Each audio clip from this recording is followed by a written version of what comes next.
Carson, welcome to This Is Horror Podcast. Thanks for having me on, gentlemen. I'm so stoked to be here. It is a pleasure. And, I recently read Soft Targets, your forthcoming novella, and such a fantastic experience. So, already on that alone, you've become a must-read writer for me. So I'm very excited to have this conversation. So thank you for Oh, that's joining us. amazing to hear. Yeah, Yeah. thank you. I'm a big fan of This Is Horror. This is one of those where I kind of geeked out a little bit when I saw this in my inbox, and I was like, oh shit! Like I've taken advice from this podcast. I've listened to my heroes on here as a young baby, mid 20 something author who knew nothing. So yeah, this is awesome. This is a big moment for me. Oh, well, as you might anticipate as you've listened to a lot of these, I want to go all the way back to the beginning. I want to know what were some of the early life lessons that you learned growing up? Oh, geez. From the podcast? Not, Well, I not, think I actually no, no, because I from actually your did have life. one. Oh, okay. Okay, Early well, life lesson. hang on though. What you have a life lesson from the podcast? I, Okay, I'm I'm okay, I let's don't want to take that. And falsely then attribute it, but I do think I heard this on This Is Horror, and I want to say, oh fuck, it was one of these three writers, which shows how good my memory is. It was either Paul Tremblay, John Langan, or Laird Barron, and one of them was they were talking about a story where they wrote something and it didn't work, and they were talking about how one of their writer friends just kind of told them like, yeah, sometimes your writing sucks. Like you'll write something and it just blows, and that's just a game. And I felt like that was one of the most freeing things I ever heard as a young writer. That's like agonizing over every single work you finish, and then you read it and you're like, well, this didn't meet my expectations. This blew. But that kind of freedom, just being like, oh, okay, this isn't good, and that's okay. Like, they don't all have to be winners. They don't all have to like knock it out in the park. You can dust yourself off sometime, take failure in stride, and just be cool with that. As far as like an early life lesson, um, fuck, man, that's a really hard one. You're asking me to distill everything that I am into an early lesson. I think it would probably be not to give into baser impulses, which I think is actually surprisingly relevant here. I remember very young, when I was like 3 or 4, we had this nice shiny little window at my house in Oklahoma when I was a kid. And there was also a delightful jagged rock on the ground, and I it just, in my 4-year-old brain, there was no other option but to pick up that rock and just throw it through that window. And uh, I got into quite a bit of trouble for that. And I think when I put those pieces together, I was like, okay, this was a lesson. I probably shouldn't just go around breaking windows, even though it is very fun. yeah, yeah. No, I think not giving into baser impulses. Certainly took me a lot longer than 4 years old to learn that. I think like quite a lot of my late teenage and early 20s was just giving into baser impulses, as I think is the case for a lot of people. But I can confirm that my impulses were not to just be throwing rocks through people's windows. It wasn't like, oh, here's the Midlands rock thrower. He struck again. Well, I will say it's a lesson you learn many times over, and sometimes you yeah, forget, and you still have to fuck up a couple times. yeah, that's it. And apart from throwing rocks through windows, how was your childhood? Do you characterize that as like a good time, a struggle, a little bit of a mix between the two? You know, I think I had a pretty typical like American middle class childhood for the most part. I think one of the things that um, was most different for me is that my parents we moved a lot more than regular families, or at least people I know who like were born in the same town. They went to, elementary school, high school in the same towns and stuff. And that's just their lives. And, for me, I was born in Montana. I lived in Oklahoma. I lived in Idaho. And now I live in Washington State.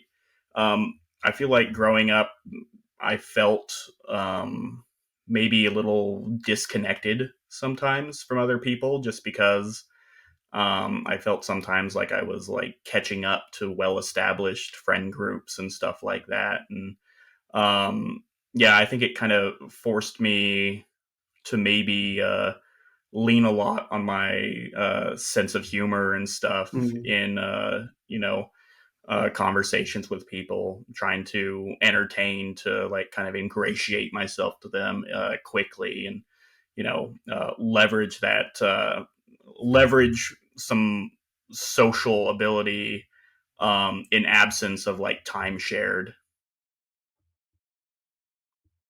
Yeah, yeah, and I think, having that dark sense of humor is certainly something that shines through in your fiction. And I mean, we've said this often too, but I do think that, horror and comedy, they're so closely connected. I mean, with the exception of erotica, they're the only genres that are actually trying to produce a physical reaction and a response to, Oh yeah, the that's fiction. a good point.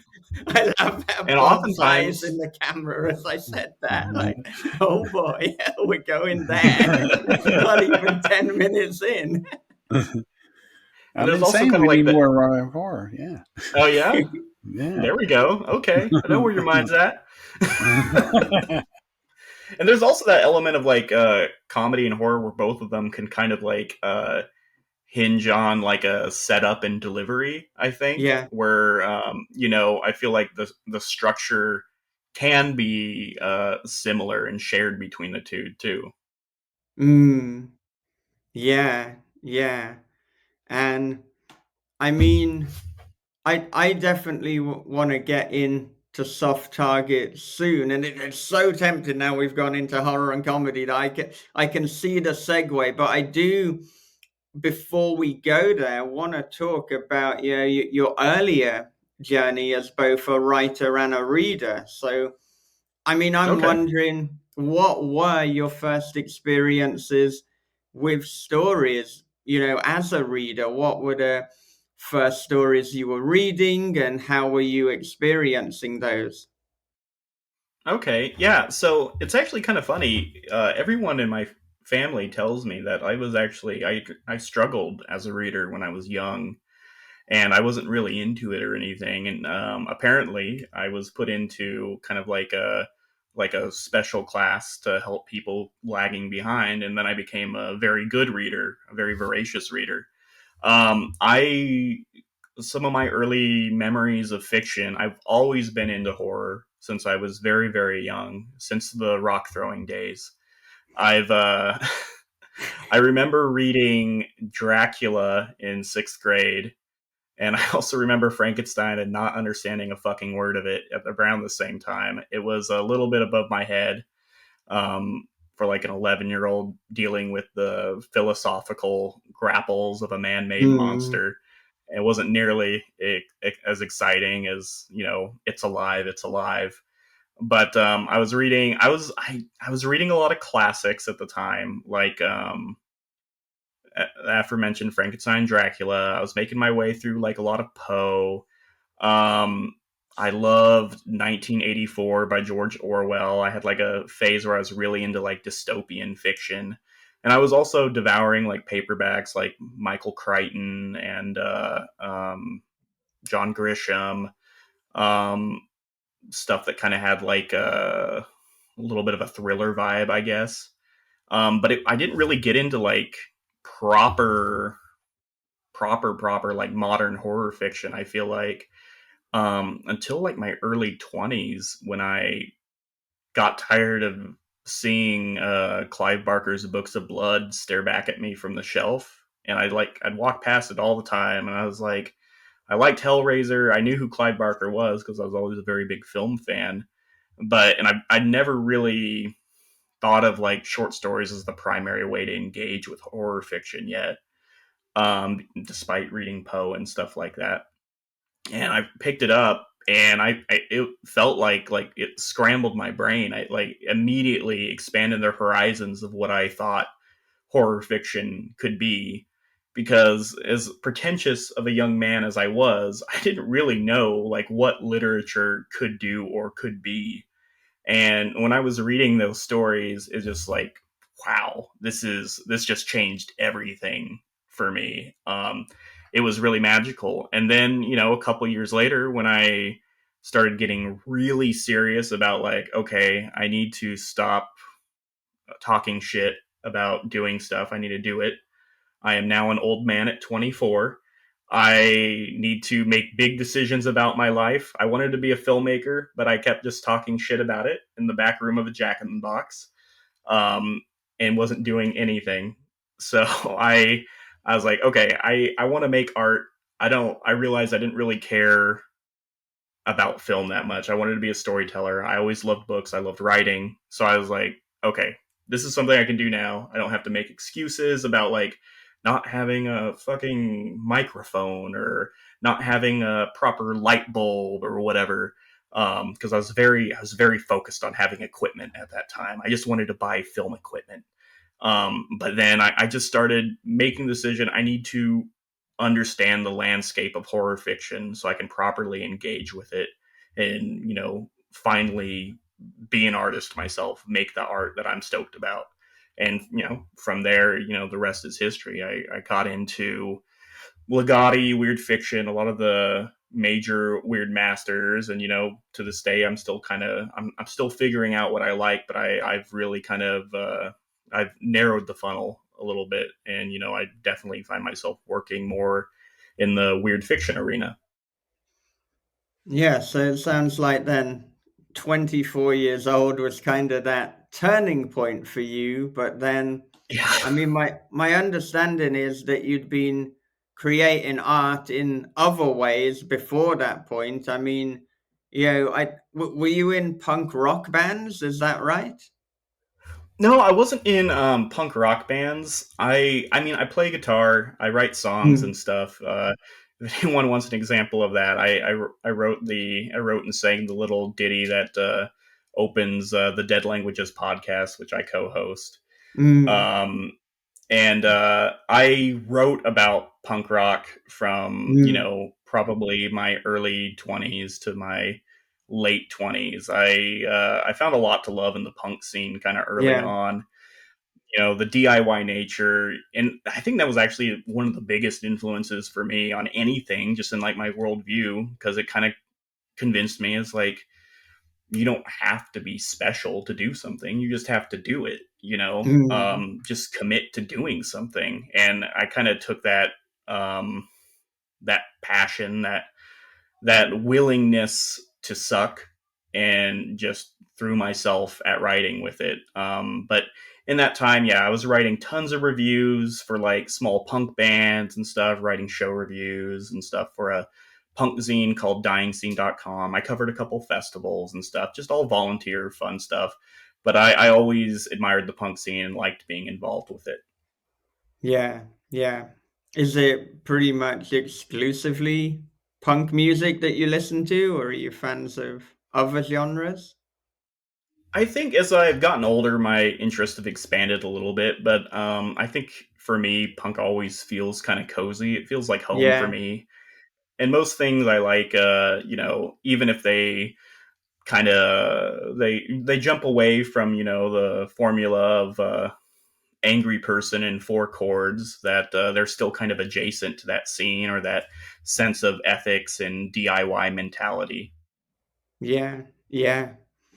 And I mean, too, this idea, and as we've kind of touched on a number of times, and I mean, Hemingway said it too, that the first draft of everything is shit, as Hemingway very eloquently put it. And I find that freeing. And, often when I'm writing the first draft, like, there is this annoying tendency to try and compare it to the final draft of other writers or even the final draft of projects I've done before. And it's like, oh, this is looking a lot rougher. And it's like, well, of course it's looking rougher. You're in the first draft. And yeah, that's something 100%. that I battle with. But as long as you can remember, that kind of phrase or that idea, then you can keep going. And I mean, I understand too that a lot of your work you pants rather than plot it. Is that still the case for you today? Yeah, I do. I think it's easier for me to maintain like enthusiasm for the story I'm Mm, writing if I'm also discovering it at the same time. But also, I'm not like super strict. I kind of feel like we have a tendency to put ourselves in camps and be like, I'm a strict plotter or I'm a strict pantser. I mean, I do what the project demands of me, and sometimes I I pant something and it just does not fucking work, and I yeah, have to go back and I have to I have to do the plotting that I don't prefer to do, but it sometimes just makes it a tighter story and makes it a little bit easier on me for revisions. So yeah, I'm primarily a pantser, but I do what the work demands of me. yeah, yeah. And do you often work on one project at a time, or do you have multiple going on at any Oh given man, time?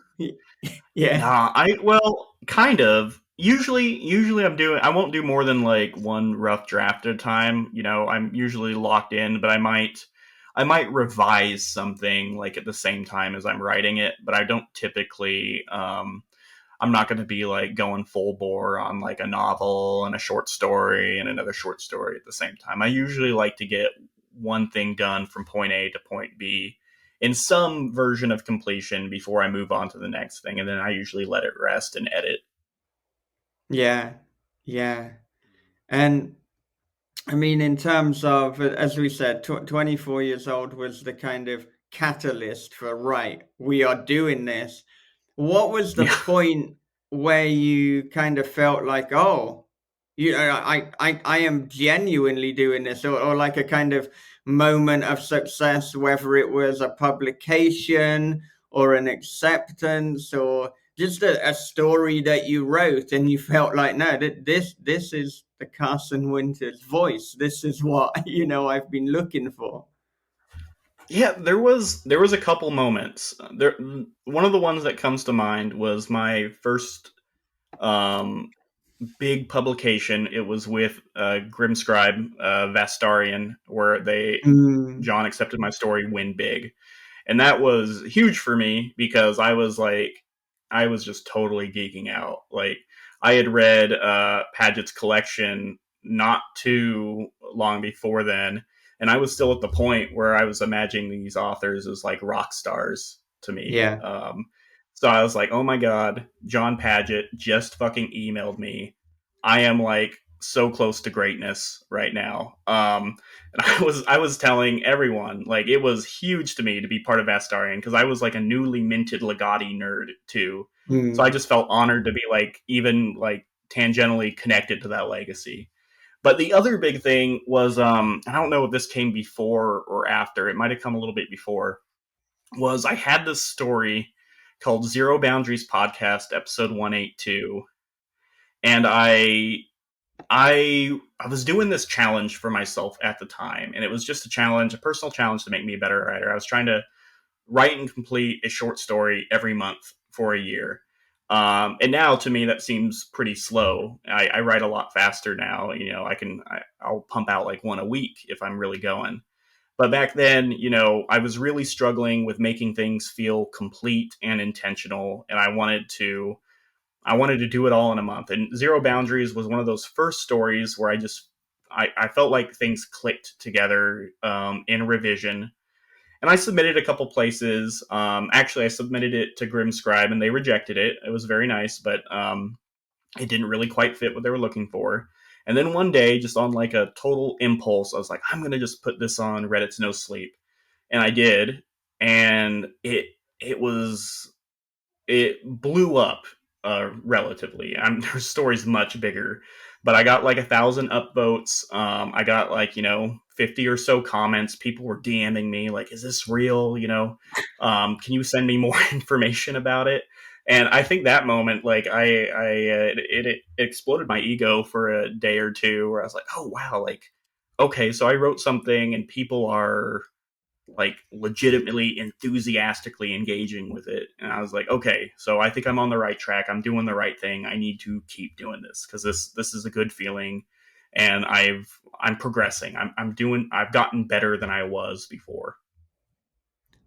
Yeah, so I listened to Zero Boundaries podcast episode 182 on No Sleep, but I assumed that you'd submitted it via the regular channels, but no, you'd put it on their Reddit first.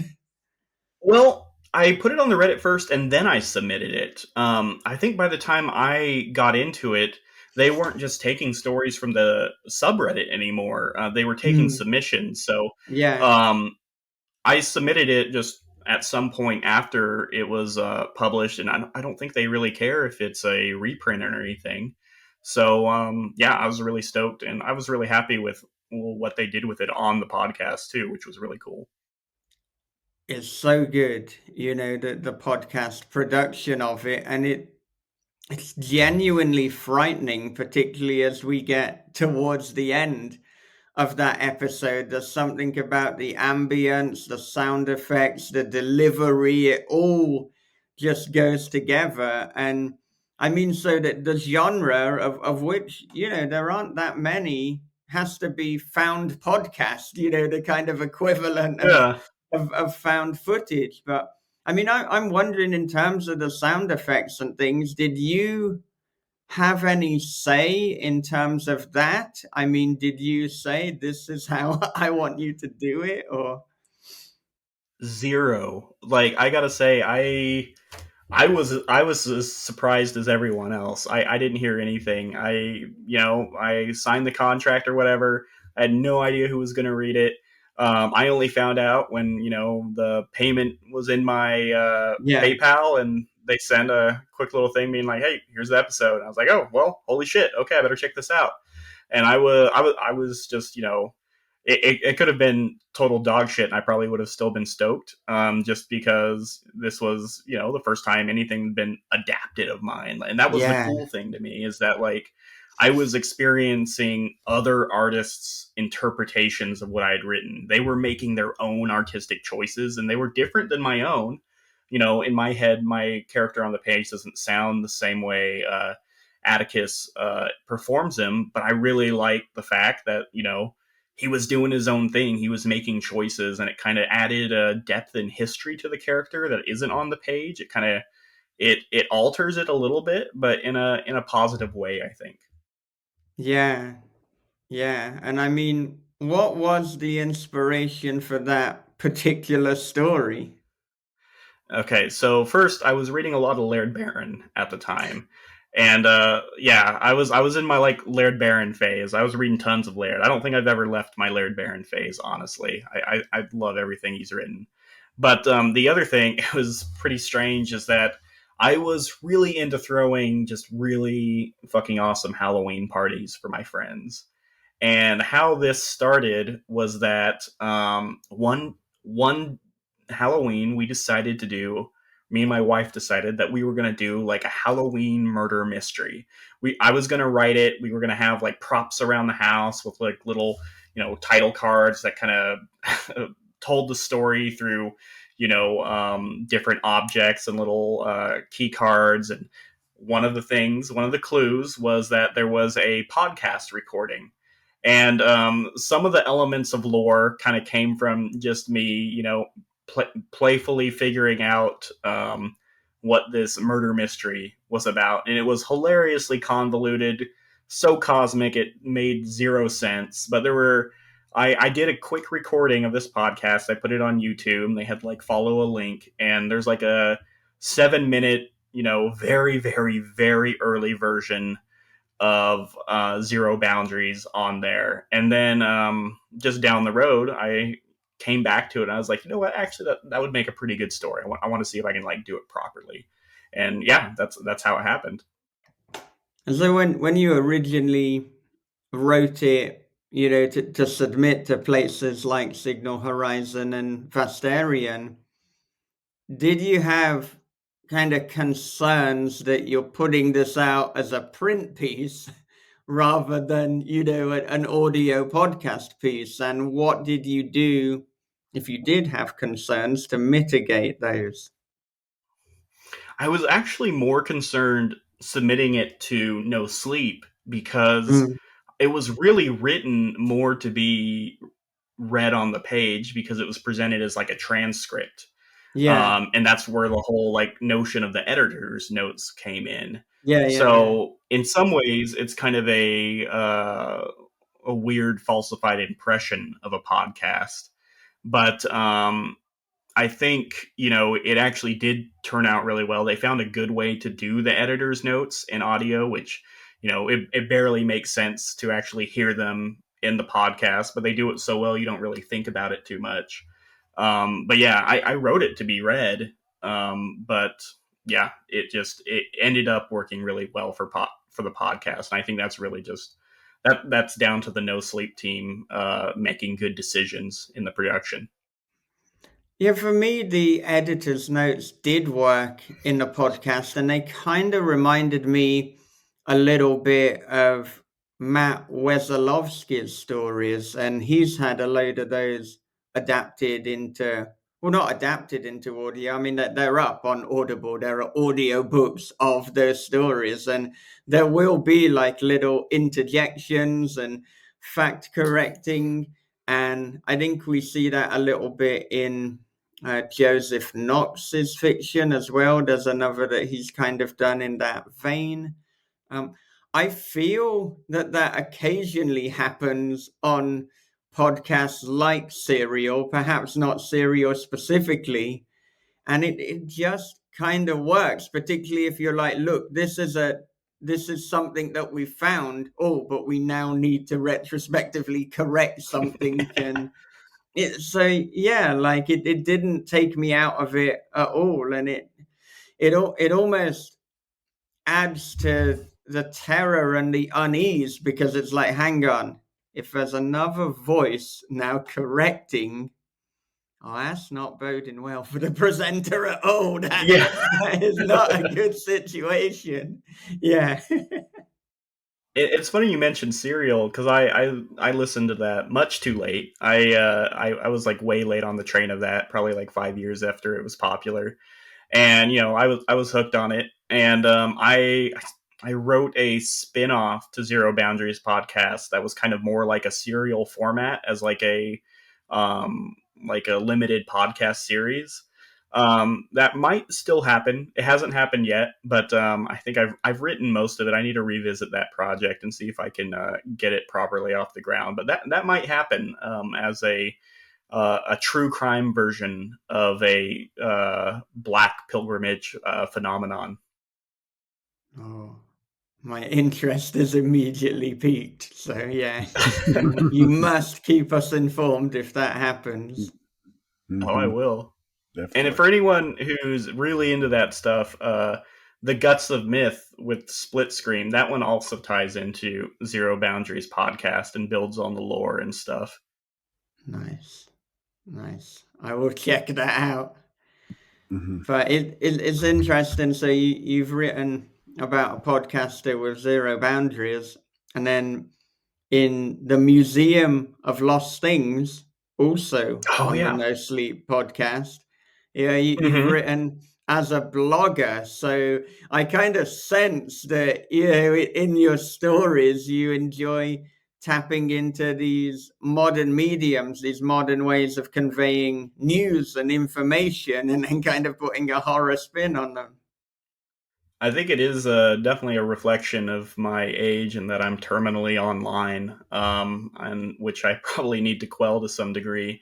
But yeah, with the Museum of Lost Things, that's absolutely a big influence. The thing I was really pulling from was my time writing for Dying Scene, the punk online Mm. punk zine, where I feel like a lot of kind of the woes and highs of being a underappreciated, at least in my own mind, you know, writer documenting um, the punk scene and stuff was kind of transferred into the character and adapted to be more horror focused.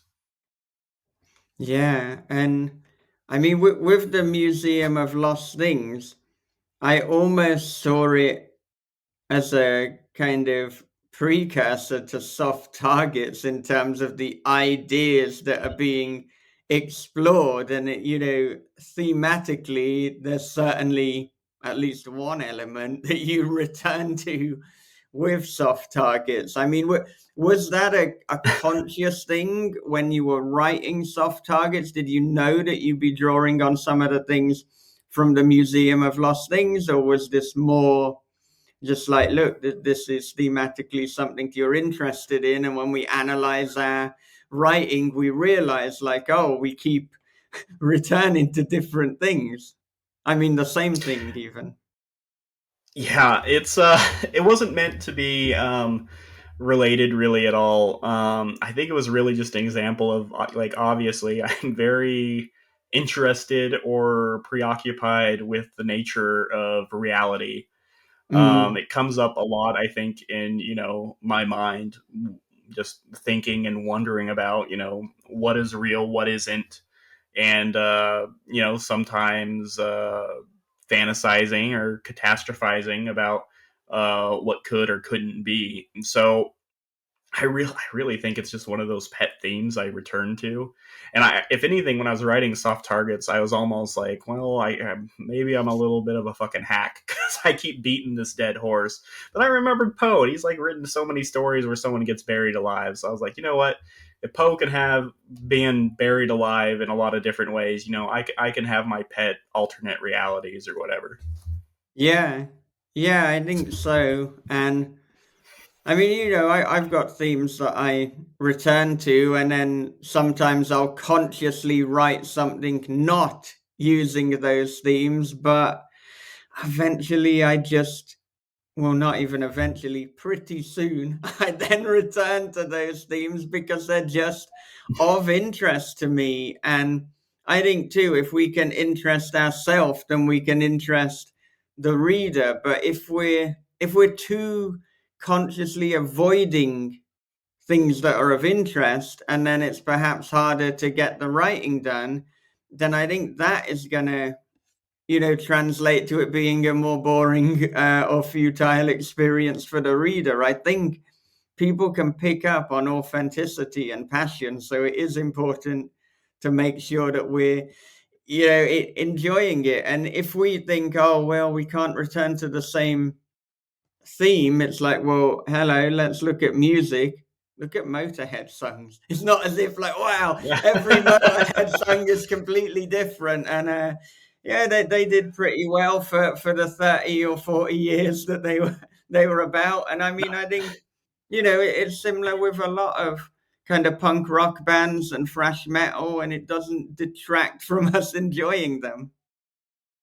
Yeah, 100%. I mean, I think that's kind of what I realized through the process was like, it's more important to be authentic and interested in your own work rather than trying to constantly do something different from your last work when it doesn't feel authentic. And I also had probably a couple years between those stories, so I think at that point I was ready to revisit that idea and play with it a little bit more. Yeah, yeah. Now you said that you can typically pump out one story a week. Now, I when, can. yeah, yeah,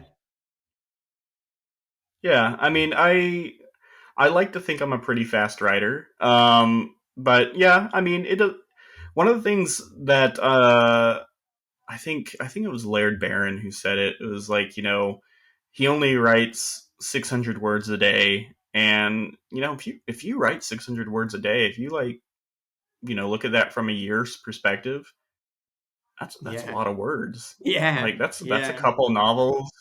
That's like 20 Hmm. short stories. Like you're pumping out work if you just do 600 words a day. And like some of my earliest experiences writing, I've done NaNoWriMo since I was like 13. Mm. So I've written many, many, many bad novels as a kid. So I've trained myself really well to be able to, pump out like 2,000 words a day.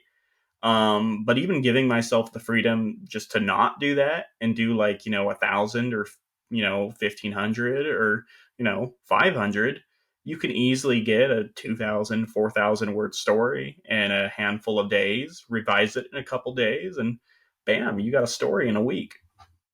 Yeah, yeah. And I mean, to have done NaNoWriMo so many times, and also, to have set yourself these challenges, like, of course, before, it was the challenge to put out a story per month. I think getting this routine and realizing that, yeah, we can have this discipline to keep crafting, it really does set us up for doing this in the long term, because, that barrier initially, like early on, is just getting the words on the page and actually finishing things. That's like stage one of the battle.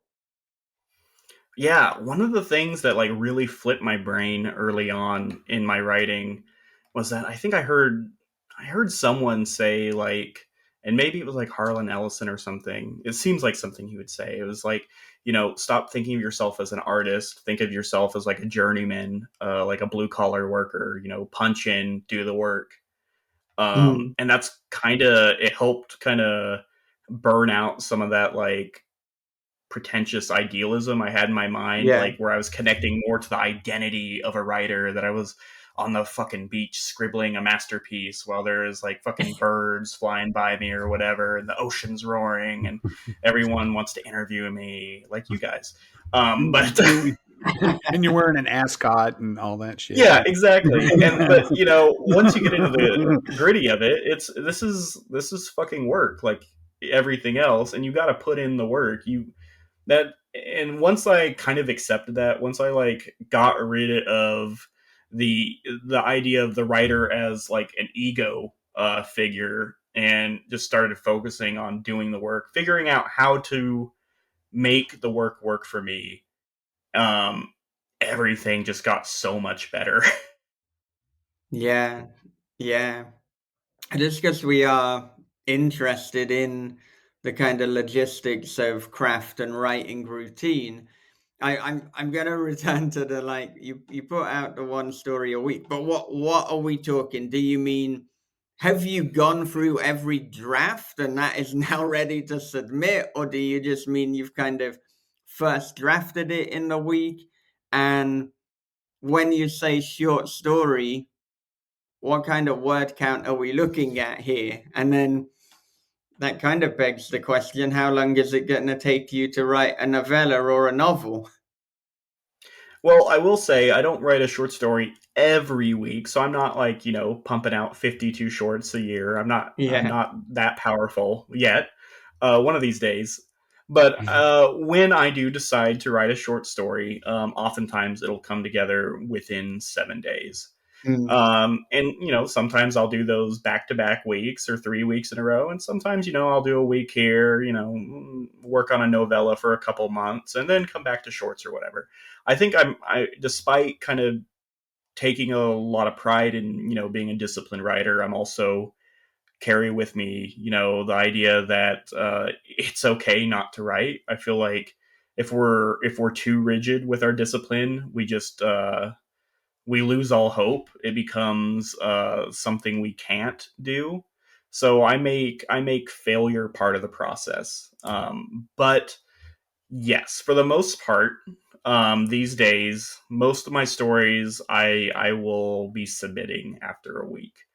I don't usually do like full rewrites or drafts. I think I've gotten as a pantser, I've gotten pretty good at figuring out my personal process so that I take into account the things that get me off track, that make me have to do big revisions, and get rid of those early on.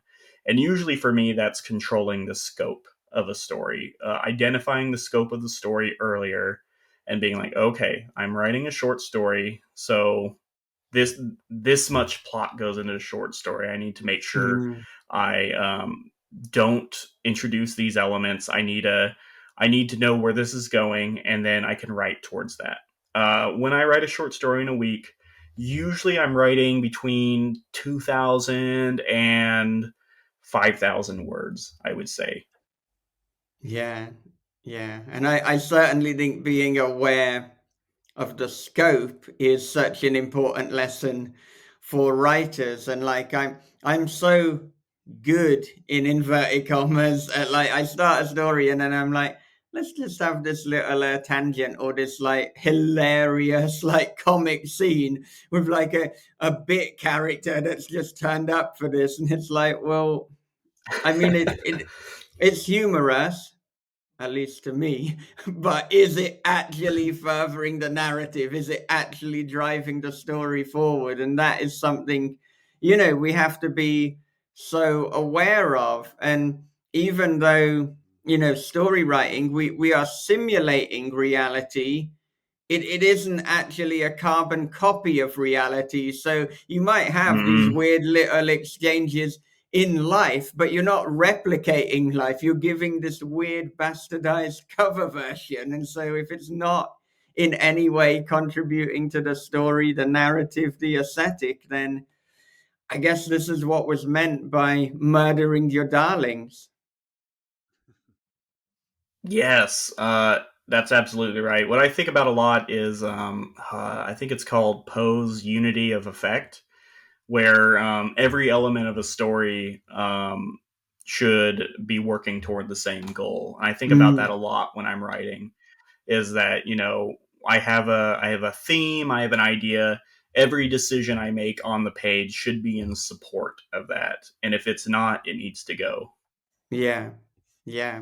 And I think that is something, yeah, you do incredibly well. And I mean, soft targets in particular, the sense of pacing is just astounding. And every chapter, it ends in a logical place, but it also ends making you want to read more. So soft targets is a very fast read. It's just got it down that you're compelled, and even if there are some things foreshadowed, and so you kind of know where the story's going. You particularly can predict, one thing that will happen. It's not exactly like going to be a spoiler, but you want to be on that journey. You want to find out how it happens. You want to find out the repercussions, both literal and psychological. And Hmm. yeah, pacing is something that,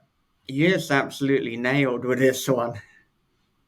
Hmm. Oh, thank you. Yeah, I think it was with that one. I felt like I kind of lucked out a little bit, but it also that was Soft Targets was a story that I had very little trouble writing. It Yeah. really just flowed out of me.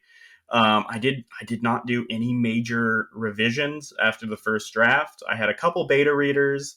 I did a polish, just kind of prose wise, looking for things that just rhythmically don't feel right, word wise, but otherwise, like it was really close to the final version when I finished the first draft, which is ideal really for me. Is I don't want to spend a lot of time working on the same story because I get bored. I'm human. I Yeah. want to move on. As soon as I finish something, I'm ready for the next idea.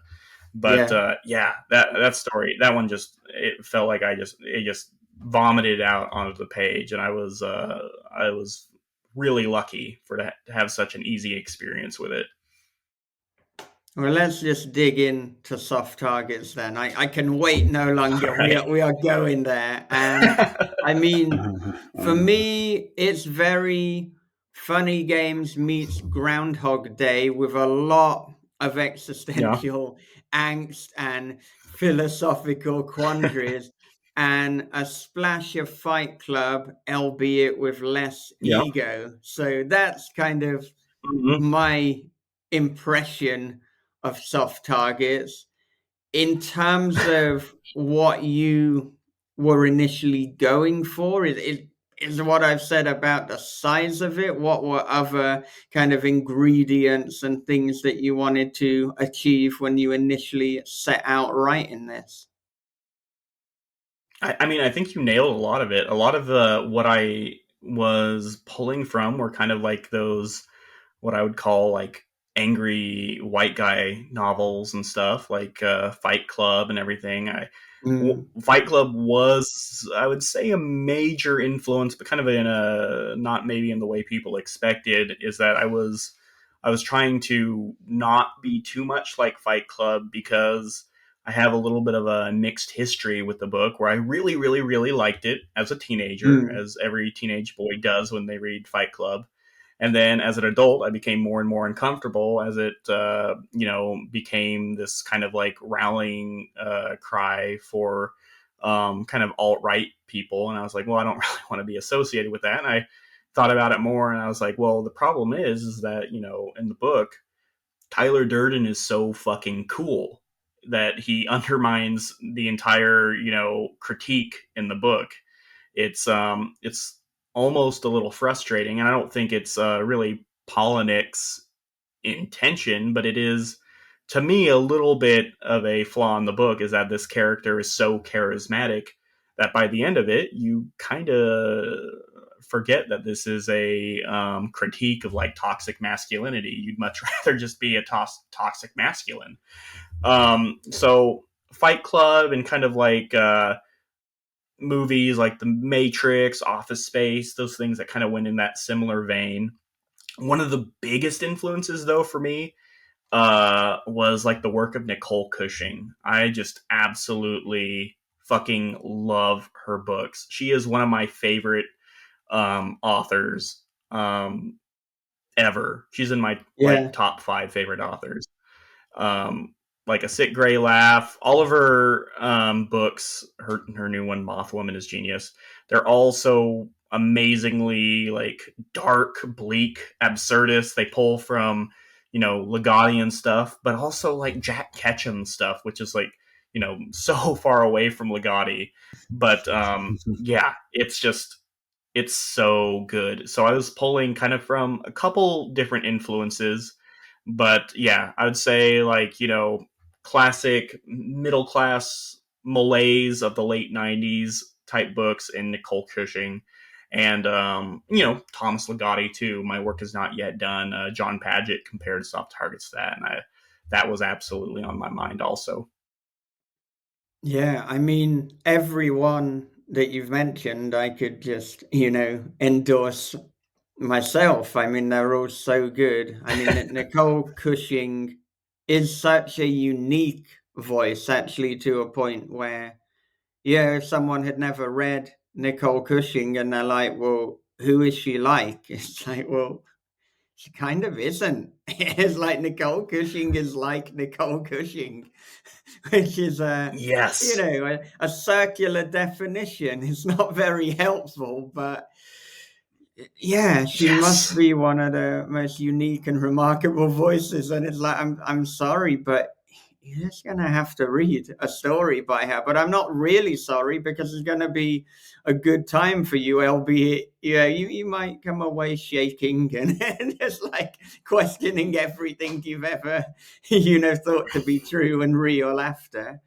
But yeah, I what a remember when I mm, first mm, read Mr. Suicide, it just blew my mind. Like, it was another one of those moments in reading horror that I was like, well, I didn't know this could happen. I didn't know this could yeah, be done. I didn't know writing could be this good. And also just this remarkably funny, which I love. I love how she has a great sense of humor. You get like some of the bleakest laughter imaginable from her books, and right. it's every page is delicious. I love it. Yeah, yeah. And I mean, with the whole Ketchum thing, I can see as well, like particularly in your writing style, there is something Jack Ketchum in its kind of minimalism and focus, but also just pointed details. You know, you can say a lot with very few words, which, you know, is such an admirable trait as a writer. But yeah, it's almost as if you're writing in a Jack Ketchum aesthetic, but through a Thomas Ligotti lens. That's kind of what you're Oh, I doing. like Yeah, that. yeah, yeah. Oh yeah, I Well, like that. I'll quote that. well, you can Uh, if you want. Yeah, yeah, oh, I will. No, that's great. Yeah, I love Jack Ketchum. I think he's a tremendous writer. Like The Girl Next Door is another one of those mm, books that just blew me away. Another yeah. writer though I really like that influences me a lot is like Brian Evanson because I really am into So good. minimalism and horror. Um, and I really admire writers, that can leave so much off the page. And I think it's almost become such a part of my writing style to the point it's a detriment sometimes when I'm writing a novel and I think I've written an epic and it clocks in at 52,000 words because Yeah, I don't need that yeah, many words. I couldn't fucking imagine what story I'd have to tell to get to like 80,000 or something. That would be like my infinite jest. yeah, yeah. No, I've written a number of stories that are about 50,000 words, and it's like, great. Yeah, you're technically a novel, but you're short enough that many publishers wouldn't bother putting it out. So thanks a lot, Brain, for producing this story. But, Yeah. you know, I mean, I always say though that story is what matters. Certainly to me, you know, marketers in terms of books, I think you're actually a marketer as your day job, but not as books. But they might I am. yeah, they might disagree because they're like, motherfucker, we're trying to sell this. What do you mean like story is most important? But I think it has to be because the art and the story is what matters.